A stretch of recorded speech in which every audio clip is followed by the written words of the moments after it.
Spain declares a state of emergency and imposes a near total lockdown to fight the COVID-19 as the number of infections there jumped overnight by roughly 20% to over 9,000 cases. People will only be able to circulate on public roads to carry out the following activities.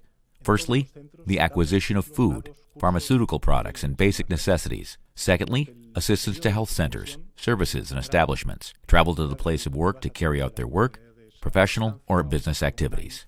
Spain is now the world's fourth most infected country, behind China, Iran, and Italy, where on Monday people continued to self-isolate in a bid to contain the virus. Still, cases surged in Italy. I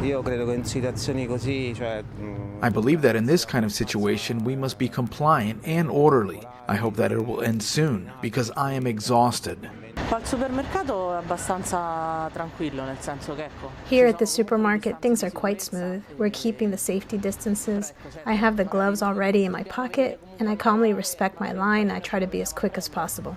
In London, customers packed supermarkets as locals stockpiled essentials. In Paris, residents also rushed to grocery stores as French authorities shut down restaurants, cafes, cinemas, and non-essential retail shops. Given the scale and the speed. In South Africa, where there are more than 60 confirmed cases, the president announced that foreigners coming from hard-hit countries will not be allowed to enter. Kenya announced measures to contain the virus after confirming 3 infections. We have suspended learning in all our education institutions with immediate effect. Meanwhile, back in Wuhan, China, doctors said testing is the most important containment tool. Test, and test.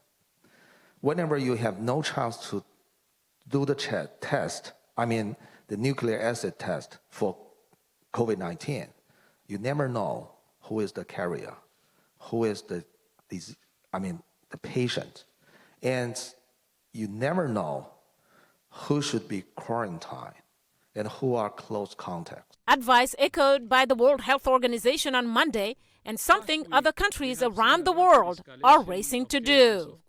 Mariama Diallo, VOA News.